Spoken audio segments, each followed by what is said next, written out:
also just had a thought about when I was in the break time. We talk about being more compassionate towards sentient beings, basically working for the benefit of sentient beings.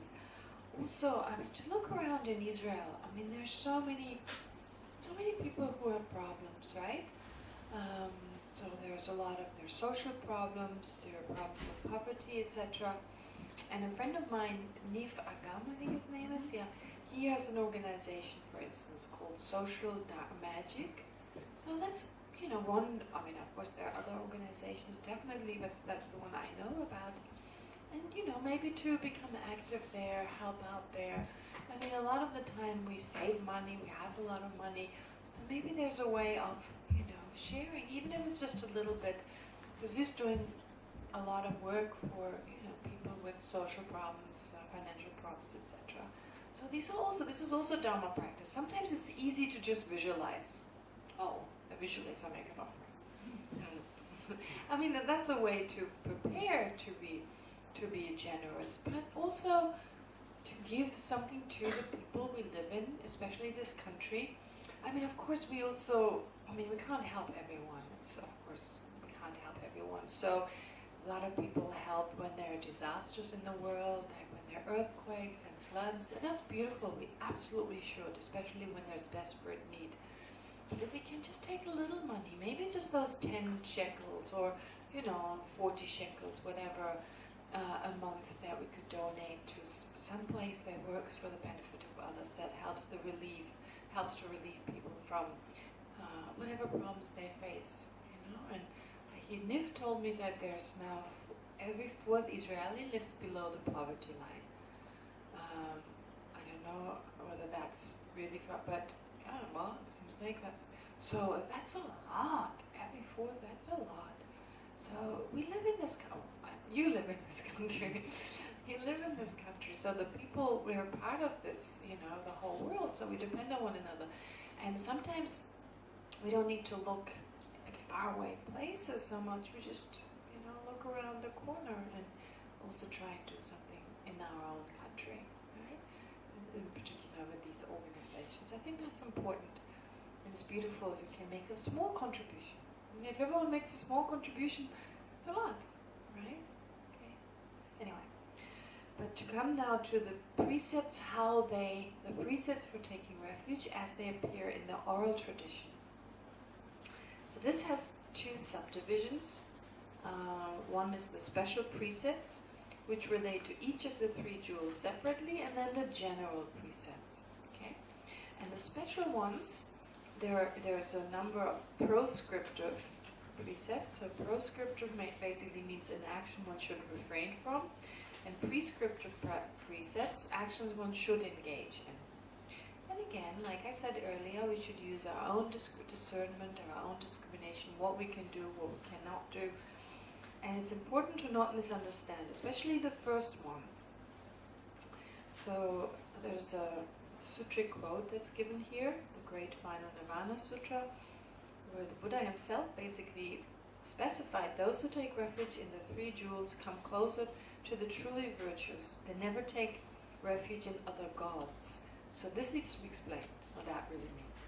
Those who take refuge in the sublime teachings harbor no harmful, murderous thoughts. Those who take refuge in the assembly do not associate with those who hold extreme views. It needs to be explained. This is not to be taken literally. So here, these two verses say refraining from taking refuge in gods, refraining from engaging in harmful actions of body, speech, and mind directed towards sentient beings, and refraining from associating and agreeing with those who hold wrong views. Okay. Alright, so refraining from taking refuge in gods. It doesn't mean we cannot believe in God. That doesn't mean that. Of course, it depends on what we mean with God, and it depends on how far we want to take our Buddhist beliefs. Some people have said, well, God is like karma. I mean, if God is a person who is responsible for everything, well, that's difficult to what's the word for it? To harmonize it or to... Pardon? Integrate it, yes, integrate it, or explain it according to the idea of karma. But some people have also said, well, God is not really a person, it's like this powerful force. Well, karma is a powerful force, so maybe if karma, if God is explained to be that kind of force, but you don't revere karma. There's no way you're worshipping this law of nature. It's like law of gravity is a law of nature, and the law of karma, the law of cause and effect, it's a natural law, and the law of cause and effect, it includes the law of karma. Because the law of karma means you have a volitional action that results in a certain experience. But of course, not every cause is a volitional action. You have seeds that grow into sprouts, etc. So you don't need a volitional action involved. So it's a law of nature. So the aspects you find in some of the other religions, the atheistic religions, you find them in Buddhism too. You find the idea of like, whatever action we accumulate, it'll come back to us. So that's like punishment. Of course, it's not like an entity punishing us, and I think when we're used to thinking along those lines, it takes a while to get used to the idea that this is not someone making a judgment, it's just a law of nature. And sometimes people react like, this is not kind, this is unkind or something. But that's like saying the law of gravity is unkind. You know, if I drop my cup and it falls to the floor, oh, the law of gravity is unkind. Well, it's still a law of nature.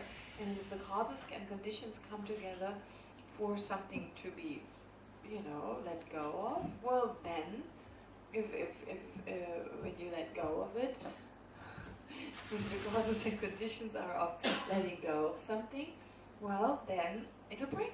It's nothing about kind. There's not someone kind of deciding, oh, this cup I'm going to be gentle with. This is a favorite one. Oh, that's an ugly one. And let it break. No, it's just a law of nature, right? So we accept it with gravity, and it takes a while to get used to the idea that our actions eventually have consequences, and they're depending on what has been accumulated, basically. But then, if you think of it as like a divine force, then well, that would be one way of. But from a Buddhist point of view, you can't believe in God. I mean, you can believe in God. I mean, like I said, there could be a certain conflict, and it depends whether God for you is omnipotent and could take away your problems, because then there's no need to meditate, etc. Then, because we could just pray to God and wish and ask God to help us take away our problems. In Buddhism, it's all about taking personal responsibility. And actually, to somewhat degree, it's all reflected in the way we lead our lives. We don't just lay back. And I've heard also from people who follow Christianity, they say, well, it's a bit like God guides us, but we still have to do it. He's given us free will, so therefore we still have to work. So if you step on a thorn, you need to pull it out. Don't expect God to come along and pull it out, right? And so that is a different way of like God providing assistance, but in the end, we need to look after ourselves. That is like a little bit like Buddhism again. So when we make requests to the Buddha Dharma Sangha, sometimes people say, well, are you not asking them to help you? Like, isn't that like relating to God? And that reminds me of the story Boaz told me, the story about the guy who suffers like after a shipwreck. He's like caught in the ocean, and he's waiting. He's very religious, so he's praying to God, please help me. And as he's like, I'm sure God will help me. He will take me out of this water. And as he's kind of floating around, a piece of wood comes floating by. And he's like, no, I will not take this piece of wood. I will ask God to help me to, then something else will pass. And in the end, he still waits for God to help him, and he does not take the wood, etc. I'm sure most of you know this. I'm the one who tells him for the first time.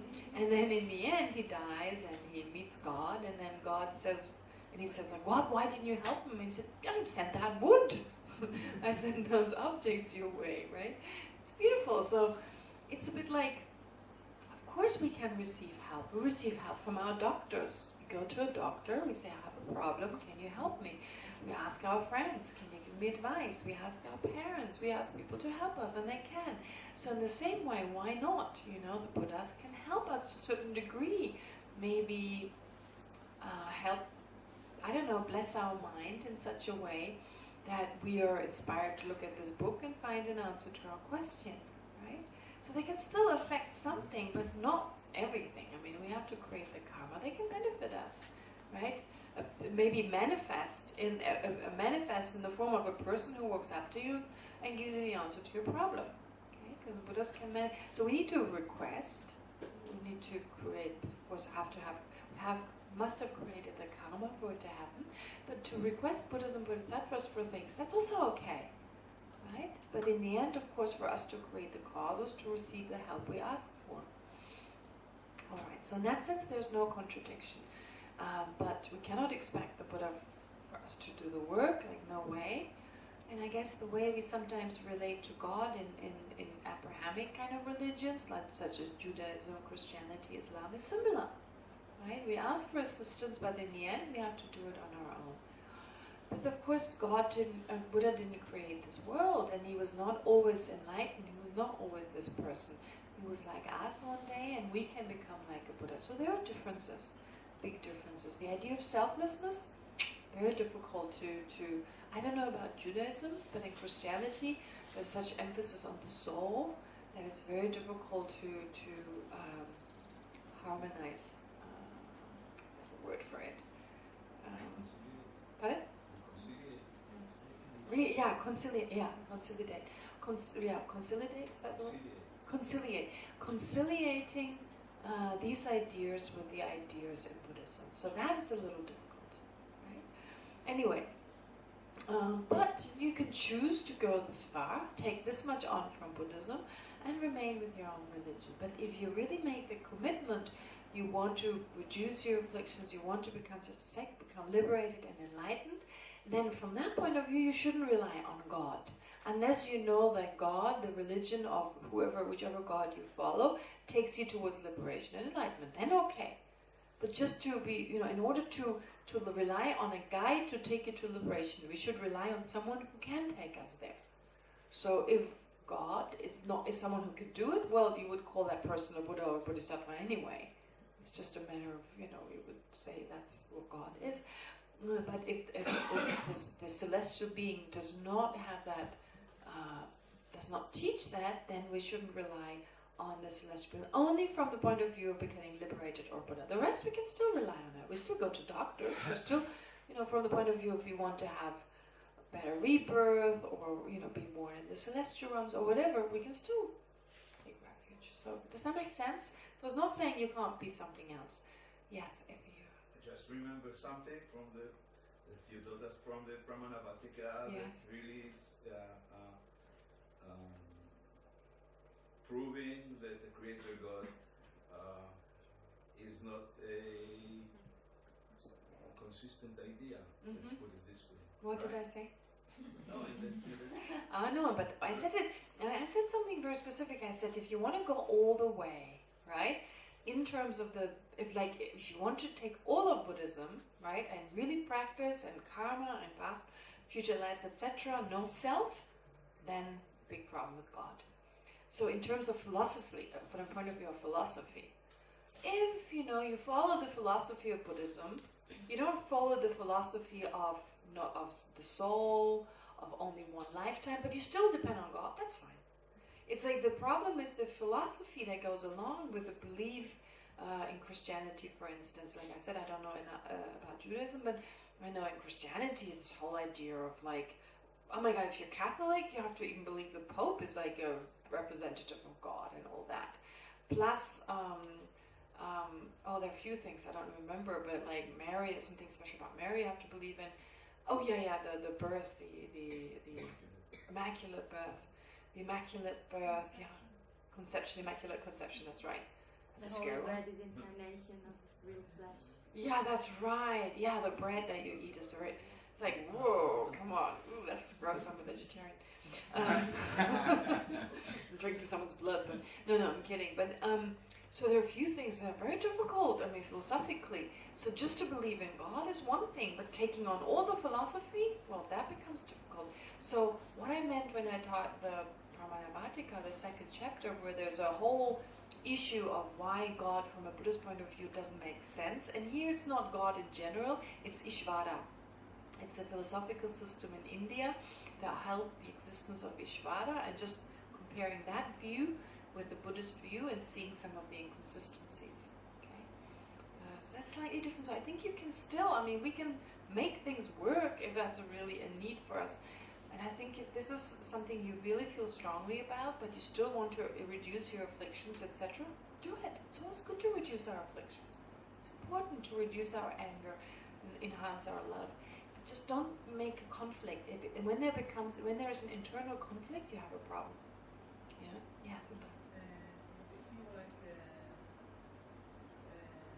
think that is the God like in the Tibetan tradition, like there's God and half God, so that's different. So the gods in the Tibetan tradition or in the Hindu tradition, well, you talk about not just one, there are these different celestial beings. They're born in those states. There's there's like higher stages and lesser kind of stages.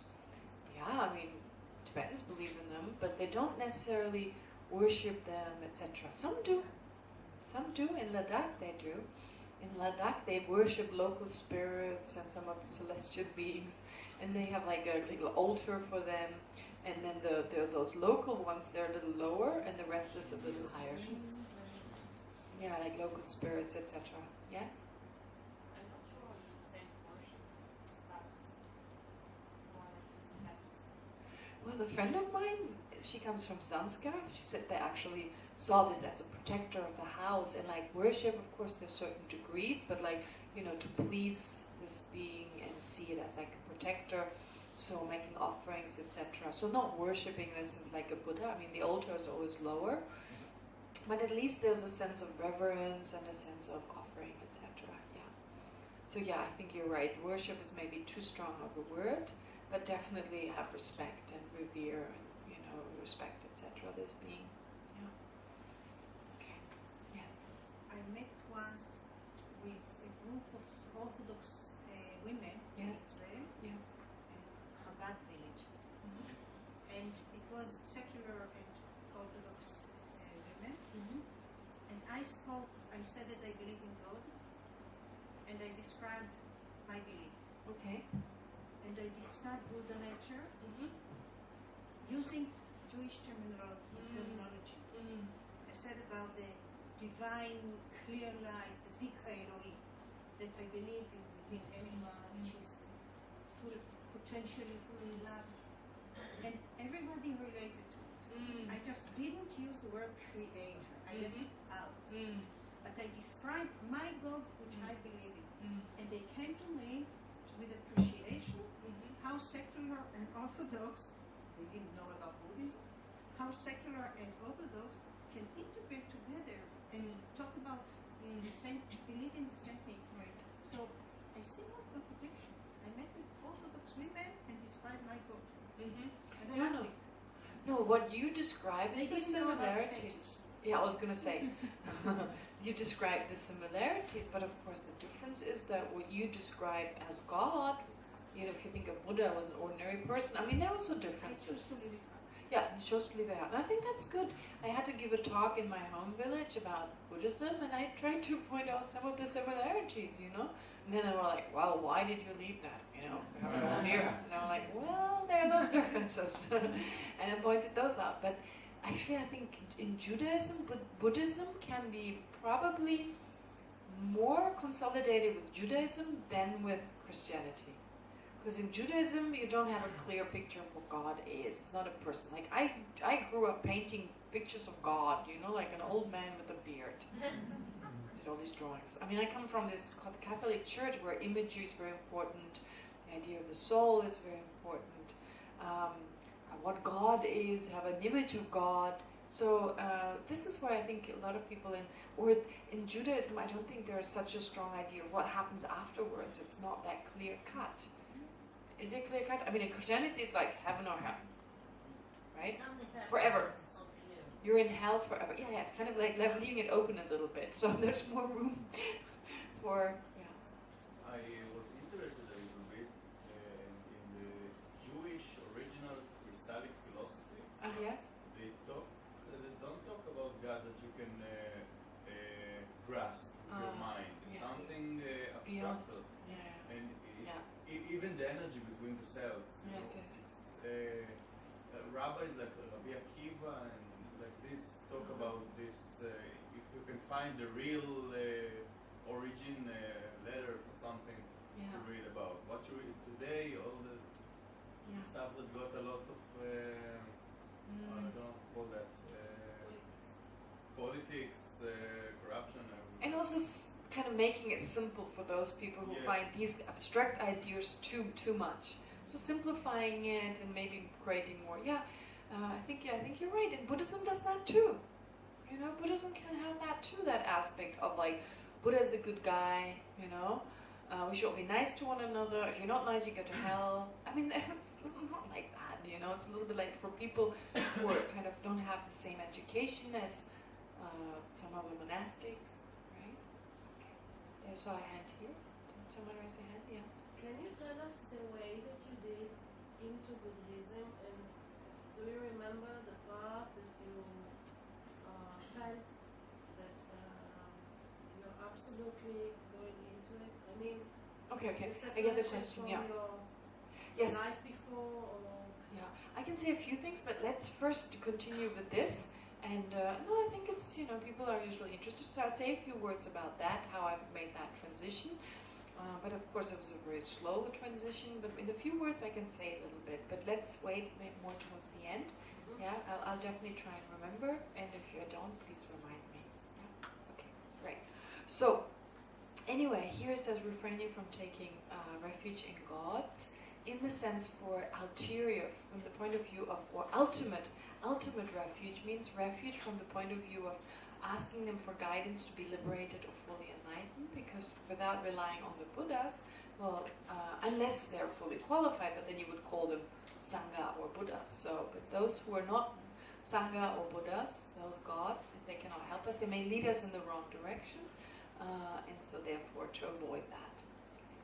And then refraining from engaging in harmful actions of body, speech, and mind, that is directed towards sentient beings. The first one is directed towards the Buddhas.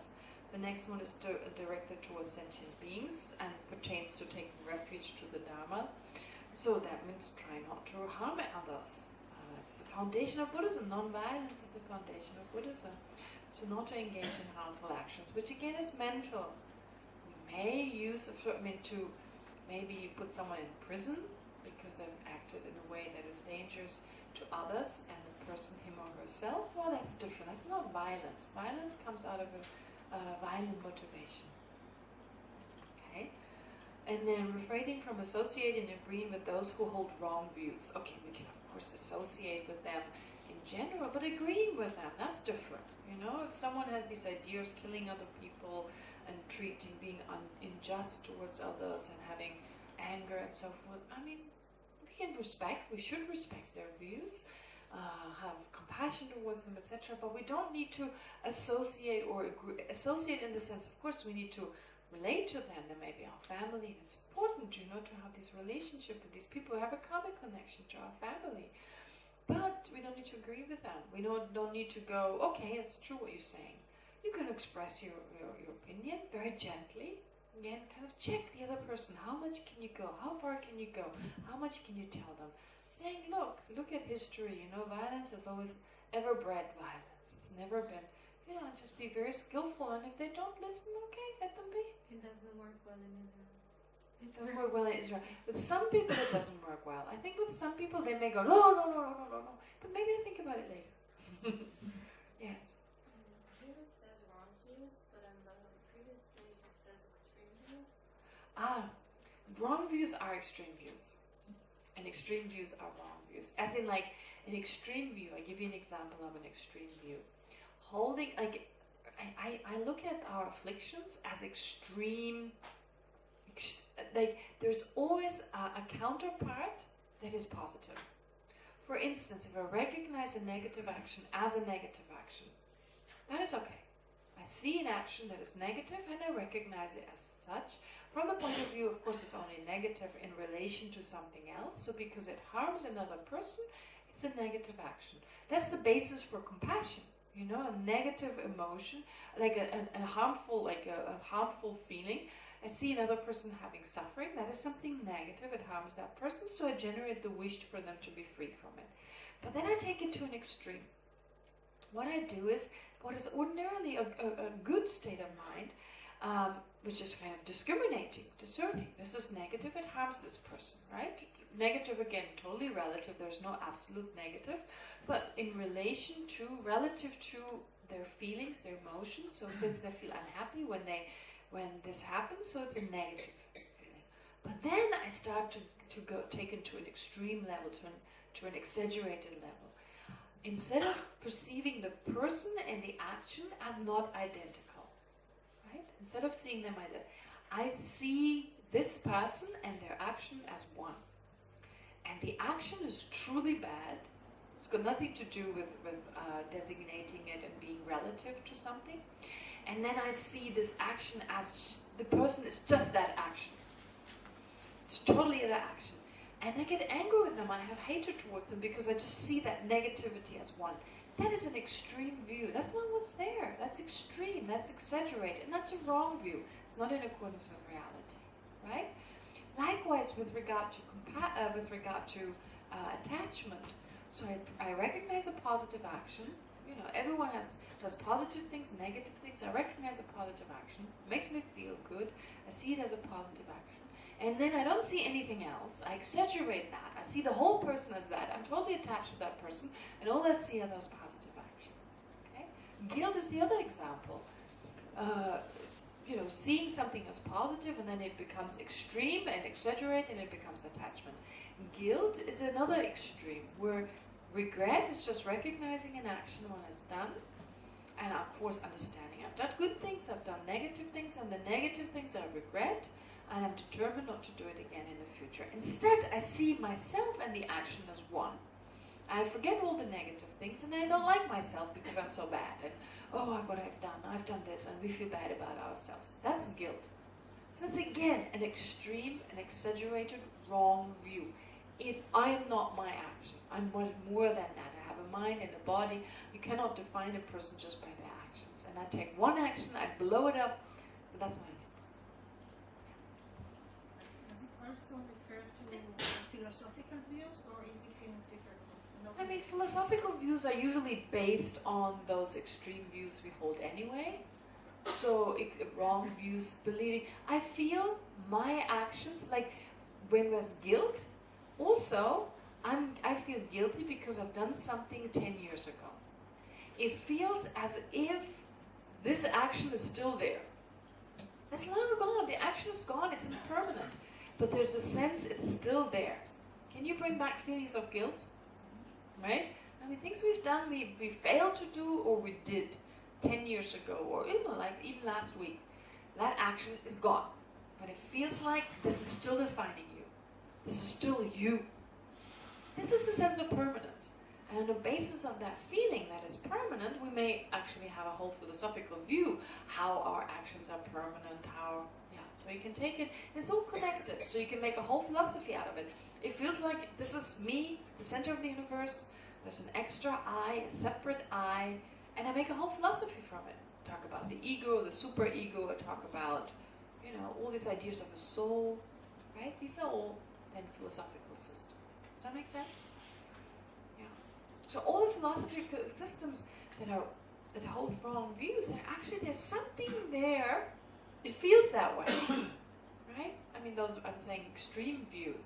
Like, I don't know if you take these extreme views and you have to kill lots of people in order to go to paradise or something. Even that's something really like violent action, feeling this is a religion. There's a sense like, I'm better than others. This is me and there's this other group and we are the right ones and they're wrong. It's based on that. And since they're wrong, they're totally bad, so I have to kill them. And it's good because the good guys have to kill the bad guys. And that's like, totally extreme view. Even though the other side has done something negative, right? But so have we. So it's pretty equal, yeah. Is psychology an extreme view? No. It depends. If psychology tells you, oh, be angry and leave out your anger and kill, No, but a lot of time you have a very defined idea system of ideas about yourself. Right? Yes. This happened to me when I was like this kind of child. Right. And because of that, I tend to not, and I tend to, yes. It's okay. You're just looking at the causes. It depends, the psychology, how far it takes it. You see, like, I'm saying we take Freud to an extreme, right? For instance, with our parents. What do we do when we focus? And I think we can't blame psychology. I think we should blame ourselves the way we do it. Okay, there are causes for my problems. My parents have maybe not done this, that, and the other. But I very conveniently just focus on what they haven't done, and I totally forget the rest. But they have raised me, they have fed me, they have spent so much time, they have carried me, well, at least one of them, have carried me for 9 months, have looked after, they couldn't drink, they couldn't smoke, they couldn't eat certain foods, they had heartburn, I mean, the whole list of stuff that our mom did for us. Then when we were born, they couldn't sleep, screaming all night long. I kept screaming. I wanted my food, I screamed. And they can get angry, they fed me, they didn't sleep for days, all that. And then they made that one mistake. 10 mistakes, right? 20 mistakes, but 10,000 things they did right. And I focus in on just that.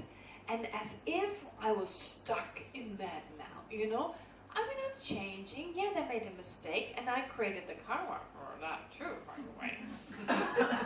I created the karma for that action to happen to me, so I cannot just say it's there. It's also that I created the cause for that. I created the cause to be, to be born in that family. So it's almost like, let's share it. It's a bit like chetzi, The fold is like, I take some blame, and you take some, chetzi. I created the karma, you failed. But I mean, I think our parents, they try their best. They really try their best. I don't think they're like, I'm going to be a good mom. I'm going to make this and this mistake. I look forward to doing that, I fail here, No, they try their very best to be the best mother. I mean, it's like this perfect mother idea, which puts so much pressure on us. So they're having the motivation, from the point of view of their motivation, they want to be the best mom. And then they make mistakes. And our whole life, we forget all the good stuff, right? We carry that failure. We don't even know that is the exact cause, by the way. We don't know exactly that's why. It could have lots of other causes, right?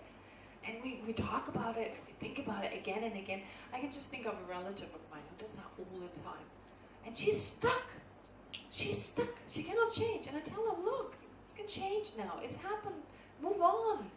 She said, no, but it's still there. But I think the problem is that we don't consider it as where we put our mental focus. We have this experience of structure, of personality, which is structure. Yes. You understand? So, of course. But not a static structure, right? Yes, ever-changing structure. But limited. Similarities, some kind of course. dynamic which of happens again and again and again. Right. Which you don't really find a way to re-manifest. I think there's ways. Yeah. I think there's ways. I mean, you just have to, look in different places. And I think there's ways, For instance, if I have a lot of guilt, right? Well, I look at my guilt. Like, it's kind of, what did I do wrong? What do I feel guilty about? First recognize that. And then recognize I am not that failure. I'm not that action. I'll try harder from now on. I think we can let go. Once we recognize we're just exaggerating and our mind is creating this whole balagan in our head that has very little to do with reality, we can slowly undo it. What else would be? It's low self-esteem. Well, think of your good qualities. What we do is we're very good at focusing on what we can't do. But then very convenient for forget about all our good qualities. We have this focus on zooming in on negativity. Right? Like right away, the negative. Always the negative. And in that way, of course, we become quite pessimistic and have low self-esteem. Well, let's make a list of the things we're good at. I'm good at this, I'm good at this, I'm good at this, I'm good at this, I'm good at this. You have a list of 20 things and you go, okay, I'm worth something, right? And self-confidence arises. I mean, it's in the end, whatever happened to us, in the end, we have control. The other person cannot give it, cannot take it, really. It's up to you. We can do it ourselves. I mean, I know from my own experience, whatever balagan, whatever problem I've carried with me, not that I've solved it, but I found, methods that at least I could reduce it. And now I'm very confident that I can totally overcome this, but it just takes time. Right? So don't feel yourself you're stuck in some kind of frame. You're not. The sky's the limit. so many psychological means and methods now. Like I said, you smile and you feel better. It's as simple as that. Sometimes the simplest thing is the most effective, right? Think of yourself as having this quality, that quality, and then think of emptiness and selflessness. You know, I don't really exist that way. I'm not static. And already that is like, okay, I don't understand it, never mind, but okay. Right? Let go a little bit. So I think psychology is great, but we need to use it in the correct way. And there's also certain psychological ideas that I wouldn't agree with. I think they're too extreme. Yeah. I was going to say, I think it's also a cultural thing. Yes. I mean, do the Tibetans sit and analyze what their parents did to them and how much it... Do you want me to tell you a funny Tibetan story? You don't know about this funny Tibetan. Some of you know already, I told you, but let me tell you those who... Okay. The Tibetans, you know, they're especially in eastern Tibet, guys are real chauvinists. I mean, they're real chauvinists. Walk around like that. They even have these fashion shows where the guys wear swords. So they really walk like that. The swords like this. You know, they walk like that. And girls are like, yeah, right? So this is whole kind of chauvinist culture, but it's gentle, it's sweet. So anyway, it's not as bad as we imagine, you know, but it's still hard sometimes to be a woman in certain places. But the point is here that there are these tough guys that make music, you know, these tough guys. Not all of them are tough, but there's some. I can think of one. He wears leather. His whole body is covered in leather. He's got these little leather things here, kind of, you know. Got a bike. One of those bikes where you have to sit like that, not like this, you know. Drives around. He's got this cool... Like the Marlboro Man, you know? Marlboro Man. He reminds me of Marlboro Man, except he has long hair. He doesn't wear a cowboy hat. Right? And then he's got this boots with stuff on it, you know? And it's like, wow, he's so cool. And then he sings his top song, hit, My Mother. She's so beautiful. Her face is like the moon. Her gentle smile makes my heart melt away. This is a typical Tibetan song, so that just answers it. Tibetans never, ever, they never say, they always talk about the good things in their family. So like they're so conditioned in that way, in the same way as we are conditioned to focus in on the negative. You know, neighbors do, our parents do, or so we do the same. They're exactly the opposite. I remember this one guy, his family was just a total disaster, a total breakup kind of situation. The mother was abusive, the father was this, you know. Gosh, the poor guy, he's going to really walk away with some serious damage. And he was like, well, my mother has a problem, but she's also very kind. You know, when she's not drunk, she makes me her favorite food. He had this ability to focus in on the good bits, you know. And to me, he didn't really, I mean, he was really happy and self-confident and he had his friends and, you know, he stayed more with the neighbors than with his own mother. And his own father had deserted him, and he's like, at least he gave me life. So, you know, he's deserted me. But instead of saying, he's left me and he has become, you know, we sometimes create it a little bit like we go over it and over. It happened, you know? Yeah, it's attachment, and it's like, it happened to me. If it happens to someone else, it doesn't really bother me. But if it happens to me, it's a disaster, right? And we think about it again and again and again, and then it becomes a problem. It's our mind that interprets it as a problem or not. I know there's one Tibetan boy, he went through hell. He went through the absolute horrific hell. When he was 7 years old, it was during Losar, and the horses and the cattle made a lot of noise, and he was living with his family, like 3 generations under one roof. They're very wealthy. And his father said, go and check on the cattle. And as he was halfway through, there was this major earthquake, one of the greatest earthquakes ever to hit Tibet or China, 8.9 on the Richter scale. It was huge. His entire family was killed, right behind him.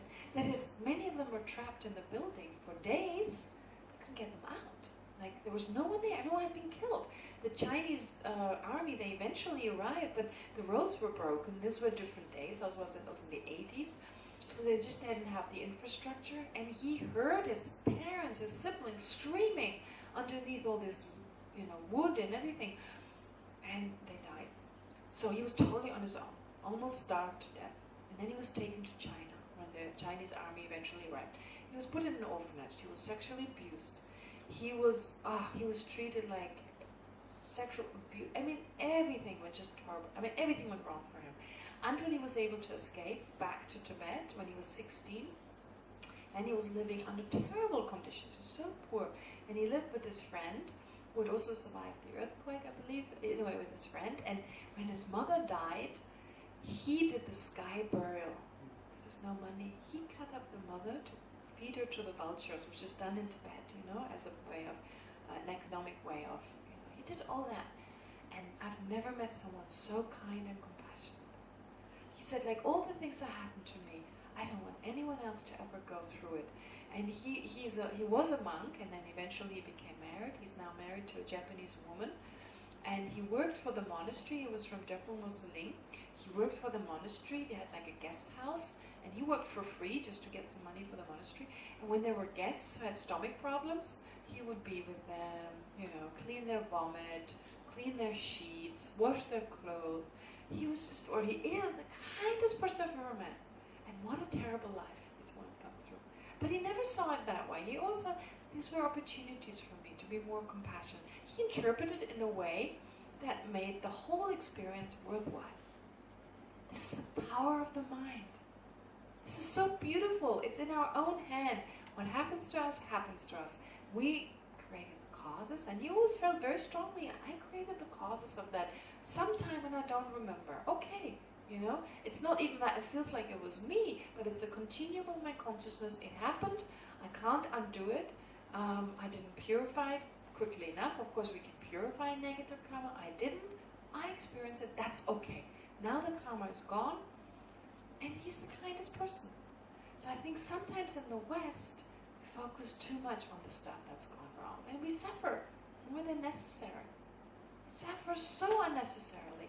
We limit ourselves. We rob ourselves of our ability to love and to give because we restrict ourselves. Right? And there are so many examples. That's what's so inspiring being around Tibetans. Like this little boy. I mean, like, it was a terrible family situation. And he could only see, he saw the good in his mother. He saw the good things. So beautiful. And there he is, very healthy. Was able to move on. He couldn't change it. That was the family he was born into, but he made the best out of it. Right? So this is something we can learn. This is profound. This is really profound. This is a matter of suffering and not suffering. Carrying this whole baggage with you or letting it go. Okay? This is about quality of life. And whether you're Buddhist or not, no one cares. In the end, it's about applying this and finding more happiness. And I'm not talking about 5 minutes of happiness. I'm talking about feeling deeply content no matter what happened. And having the energy and having the motivation to help others to also find that happiness. There's nothing more beautiful in this life. Right? I think, and I'm not being here, you see, this is possible. I've seen people, I've met people who had much worse upbringing, much worse conditions. Tibetans are not good with pedagogically. I mean, they're really weird sometimes, right? I mean, people who have mental and physical disorders, they don't know how to treat them. They don't have the sophistication you have in the West. They may not give them any education because they think, no, this child is blind, can't learn anything. So they never sent them to school. And I'm not saying they're weird in a negative way, they just have no idea, they don't know. And still these children grow up to be self-confident and make the best of their life. They don't complain, they're kind and compassionate. This is what Tibetan culture has to offer. And it's because of this has influenced their lives. And positive psychology, it's deep. Right? Now people get, positive psychology, positive thinking, such a cliche. No, it works. It's the difference between happy and content and being miserable. This is the new fashion. They don't condemn it. Positive psychology is the newest thing. It's a new thing, which is wonderful, but I've already heard people go, positive psychology, it's like even now people feel, some people have, like one person in particular, who kind of had a sense of, this is not reality. But what is reality?